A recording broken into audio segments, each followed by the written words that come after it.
Meus queridos e amados irmãos, abençoados e abençoadas, graça e paz. Hoje, sexta-feira, eu estou pensando, Hoje, dia 14 de outubro, como eu havia prometido em alguns vídeos, aumentar o número de gravações por semana. Antes eram 3, e agora eu estou pretendendo passar para 4, dia sim, dia não. Por isso que gravei ontem, pois não havia gravado na terça-feira, e estou gravando hoje, amanhã não, domingo sim, segunda não, e assim sucessivamente. E até depois eu passar para 5, quem sabe 6, quem sabe uma por dia. A gente, queridos, tem que pesquisar muito, tem que ler bastante, tem que estudar muito para transmitir com segurança aquilo que nós cremos, aquilo que nós acreditamos. Porque não é uma falácia. Nós não estamos aqui para estar contando história, mas para trazer a verdade de Deus para o nosso entendimento, para a nossa reflexão. Eu quero agradecer a todos os inscritos e aqueles que ainda não são. Abaixo aí tem em letras vermelhas se inscrever. Se inscreva, aperta o sininho para que o YouTube te notifique, dê um like, não esqueça do like, o like é muito importante. Graças a Deus e a vocês, eu já passei dos 1.800 novos inscritos. E tenho certeza que ainda antes do final do ano, eu vou ultrapassar casas dos 2.000 inscritos. A minha intenção, como eu sempre disse, eu não estou aqui preocupado com monetização. A minha preocupação é que esta palavra, ela alcance os nossos irmãos que estão lá dentro do sistema religioso. Eu sei que existem os filhos da livre e os filhos da escrava. Todos são filhos. Eu sei que muitos não terão o entendimento, mas eu tenho certeza que muitos dos que lá estão, as suas mentes com certeza abrirão. O Espírito de Deus que habita no espírito deles vai ativar, com certeza. Assim como ativou a minha, depois de 46 anos dentro do sistema religioso, assim como ativou a sua. Porque tem pessoas que eu converso que têm o coração aberto, mas ainda paira sobre eles dúvida. Eles têm vontade, mas não têm coragem de romper. Eu percebo que alguns deles já aceitam esta palavra, já entendem esta palavra, mas falta-lhes coragem de tomar uma decisão. Porque eu sei que é muito difícil você romper com um sistema religioso, seja ele político, seja ele religioso, seja o que for. Ou seja, você dá uma guinada. É muito difícil rever conceitos. E eu estou quebrando paradigmas. Eu estou rompendo contradições. Porque a pior coisa na vida é sermos hipócritas. É a gente fingir que está crendo numa coisa, quando lá no âmago da nossa alma nós não cremos. É fingir que está aceitando, como muitos de nós fizemos quando lá estávamos, e como muitos ainda hoje fazem. Então eu quero hoje trazer uma palavra no Salmo 122, que diz assim: alegrei-me quando me disseram, vamos à casa do Senhor. O tema de hoje é esse: somos santuário de Deus e não o templo. Como os religiosos afirmam e dizem que lá aonde eles vão, lá é o templo. E que Deus lá está. E que lá é o lugar de se adorar. Lá é a casa do Pai. E eles usam esse Salmo 122 no versículo 1, quando o salmista afirma: alegrei-me quando me disseram, vamos à casa do Senhor. E o salmista, ele estava falando uma verdade, ele se alegrou, sim. O templo havia sido mandado construir. Foi Deus quem mandou construir o templo. E era um dever dos judeus irem ao templo. Durante toda a trajetória do povo de Deus no deserto, eles tinham ali um tabernáculo, um lugar de adoração. Quando foi tirado de Israel a arca, como está escrito no livro profético, e acabou, foi-se a glória de Deus, porque era ali que a glória de Deus se manifestava. É diferente de depois da cruz, quando Cristo ressuscitado fez de cada um de nós a morada, o tabernáculo da sua habitação. Antes, Deus não se manifestava em todos. A manifestação dele era esporádica. E as pessoas precisam entender isso. Por isso que no Salmo 27, versículo 4, ele disse: uma coisa eu pedi ao Senhor e a buscarei, para que eu possa morar no seu templo, para aprender dele lá e contemplar a beleza da sua formosura. É por isso que o salmista Davi diz no Salmo de número 23, versículo 7, certamente que a bondade e a misericórdia me seguirão todos os dias da minha vida e habitarei na casa do Senhor por longos dias. Mas eles ensinam que esses lugares é lugar de adoração e os chama de casa de Deus. E dizem que é um mandamento bíblico. Sim, foi um mandamento bíblico para a tribo de Israel, para todas as tribos. Moisés disse: buscareis o lugar que o Senhor vosso Deus escolher entre todas as vossas tribos, para ali pôr o seu nome e a sua habitação. Deuteronômio, capítulo 12, versículo 5. O salmista disse: eu amo a habitação da tua casa e o lugar onde permanece a tua glória. Está lá no Salmo de número 26, versículo 8. Tabernáculo em hebraico significa residência ou habitação. De acordo com a Bíblia hebraica, era a habitação terrestre de Deus entre os filhos de Israel.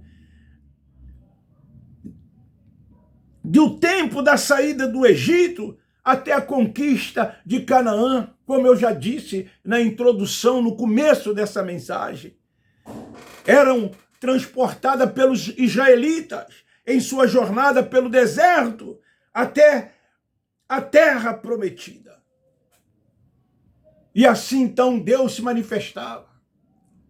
Havia os sacerdotes que representavam o povo diante de Deus. E havia os profetas que eram representantes de Deus diante do povo. Deus falava aos profetas para que os profetas transmitissem ao povo.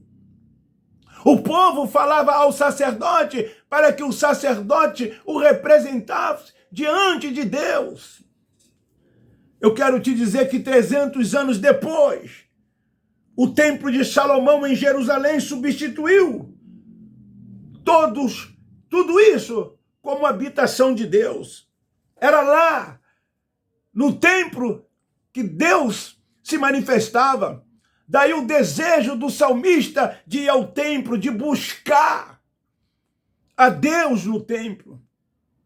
Aquela mulher samaritana, no capítulo 4 de João, quando ela encontra o Cristo Nazareno, ela diz: os nossos pais, toda aquela geração antes dela nos ensinou dizendo que é em Jerusalém que se deve adorar, ou nos montes.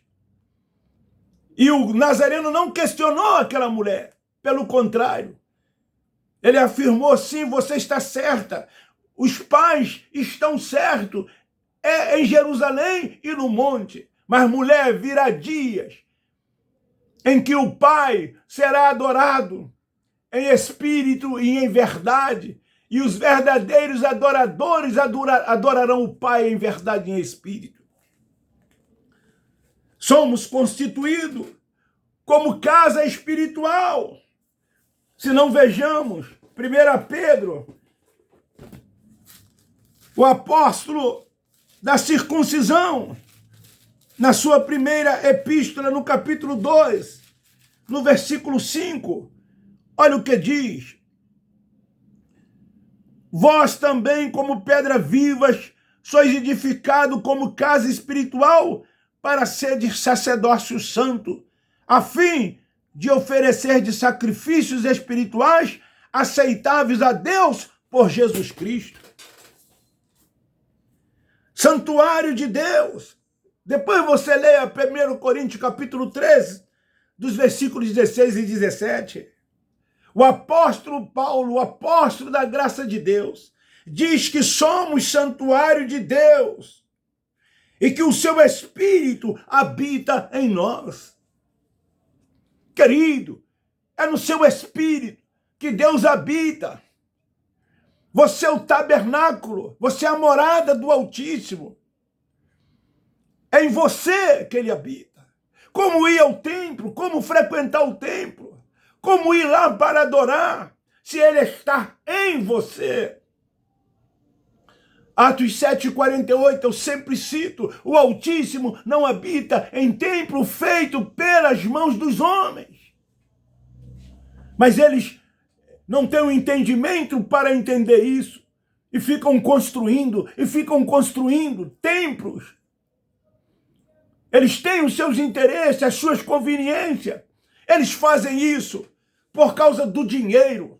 Eu não tenho medo de afirmar isso, porque se essas pessoas que se dizem pastores ou têm uma nomenclatura, seja ela qual for, pois eles se dizem chamados e vocacionados, mas se não tivesse o dinheiro, os 10% no final do mês ou no início do mês, e as coletas em cada reunião, eu duvido que eles construiriam um templo. Eu duvido que eles afirmariam que lá é casa de Deus, que lá é templo para se adorar a Deus. Eu duvido se o entendimento deles não seria o mesmo entendimento de Paulo, o apóstolo da graça de Deus, que nós sim somos o templo da habitação de Deus. Somos o santuário. Nós somos o santuário do Deus vivente. É 24 horas por dia. Se amanhã vier mais 24, e assim sucessivamente, porque é em nós que ele habita. Somos a sua habitação, o templo da sua morada. Eu tenho essa convicção, eu tenho essa certeza. Tem 5 anos que eu não frequento mais esses lugares. Não sinto falta, como eu sentia antes de romper com o sistema religioso. O domingo, para mim, era um dia mais importante. Quando estava se aproximando do horário das 18 horas, que era o horário que começava onde eu me reunia, eu me aprontava e ia para lá, e ficava lá 2 horas e meia, 3 horas sentado no banco, ouvindo tudo que vinha lá do púlpito, aplaudindo, aceitando como se tudo que viesse de lá fosse uma verdade. E quando eu chegava em casa, era como se eu dissesse assim, cumpri a minha obrigação. Fui ao templo, adorei. Era assim que eu entendia, e que muitos dos que lá estavam entendiam também, e muitos dos que lá estão entendem também. Eles cumprem tudo isso como um dever, como uma obrigação. Pergunta a eles, o que é que vocês vão fazer no templo? Eles vão dizer, lá é a casa de Deus.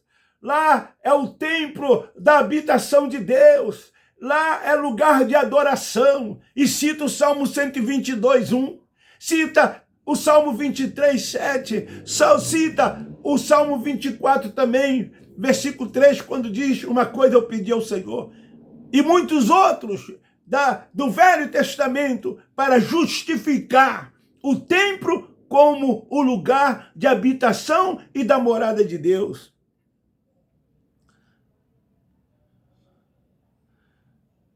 Querido, por sermos o centro da habitação do Deus vivente, nós vemos Deus um no outro. É assim que hoje eu vejo meus irmãos. Eu vejo eles no espírito, não mais na carne. Esses que ainda te veem na carne, esses que ainda vê os nossos irmãos na carne, sejam eles da religião que for, são estes que creem ainda que Deus habita nesses lugares. Nós não, por termos esse entendimento, por sabermos que o Deus vivente habita em nós, nós também vemos o Deus vivente na vida dos nossos irmãos, porque nós o amamos. Somos nele edificados para a morada de Deus no Espírito. Deus é Espírito. Esteja certo disso. Deus é Espírito. Ele é adorado em espírito e em verdade. Somos pedras vivas edificadas como casa espiritual. Ele, o ressuscitado, está em nós e nós nele. Foi por isso que Paulo, apóstolo da graça de Deus, que era um judaizante, perseguidor dos primeiros cristãos, ele passou a ter esse entendimento. E ele disse, escrevendo aos irmãos em Gálatas, capítulo 2, versículo 20, eu já não vivo, mas Cristo vive em mim. Temos a mente de Cristo. E não somos mais carnais. Agora somos espirituais. Os que vivem dentro dessas práticas são carnais, porque praticam obras para se auto-justificarem, no intuito de alcançar por eles uma suposta salvação.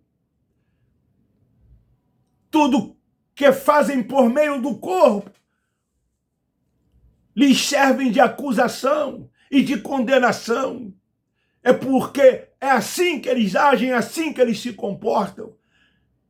Você fez isso, você fez aquilo. Cuidado, meu irmão. Para o diabo, segundo eles, como um ser espiritual, não lhe aprisionar, não lhe acorrentar. Cuidado, meu irmão, para não ir para o inferno, esse lugar de tormento e fogo eterno criado pelo Império Romano e pela Igreja Católica Apostólica Romana. Eles creem nisso, mas nós que temos o Espírito de Deus, nós não cremos nesse diabo, nós não cremos nesse inferno. Nós não temos medo da morte, nós não temos medo de nenhuma dessas coisas, porque nós sabemos em quem temos crido. Somos salvos. O dia que morrermos, esse corpo volta ao pó da terra. Segundo Jó, capítulo 7, versículo 9. Assim como as nuvens se dissipam e passam, o corpo volta à sepultura, ao inferno, o lugar dos mortos, e de lá nunca mais vai subir. Mas o espírito de imediato, de pronto, segundo Eclesiastes capítulo 12, versículo 7, volta para Deus de onde veio.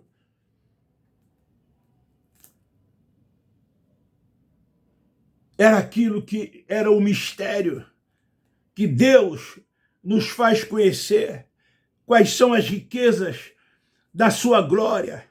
Agora, quando Cristo reina em cada um de nós, como esperança de glória. O apóstolo Paulo, escrevendo aos Colossenses, no capítulo 1, no versículo 27, ele diz assim, a eles Deus quis fazer conhecer quais são as riquezas da glória deste mistério entre os gentios, que é Cristo em vós, esperança da glória. E na certeza que nós somos verdadeiros filhos de Deus, conhecemos que ele permanece em nós pelo Espírito que ele nos deu. 1 João, capítulo 3, versículo de número 24. Olha o que o apóstolo João, no capítulo 1, no capítulo 3, versículo 24.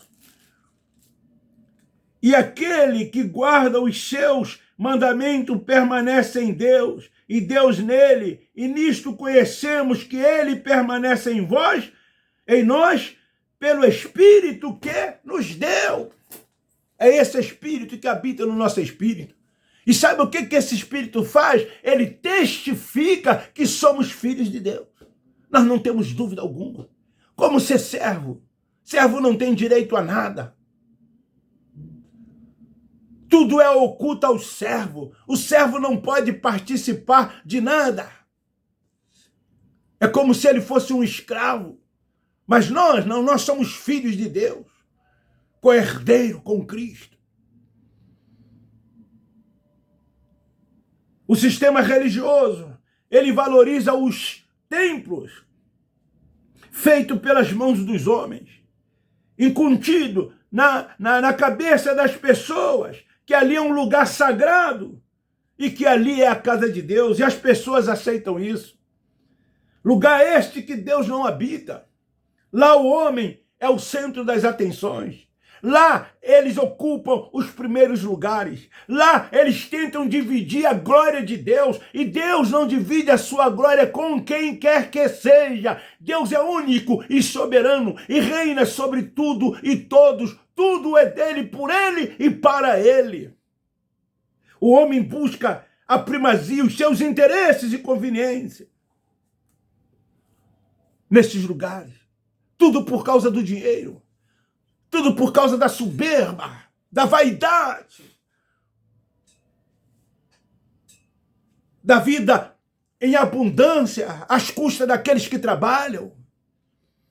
A maioria deles optam por isso, porque ali não precisa se estudar, não precisa trabalhar, e vivem em mordomias.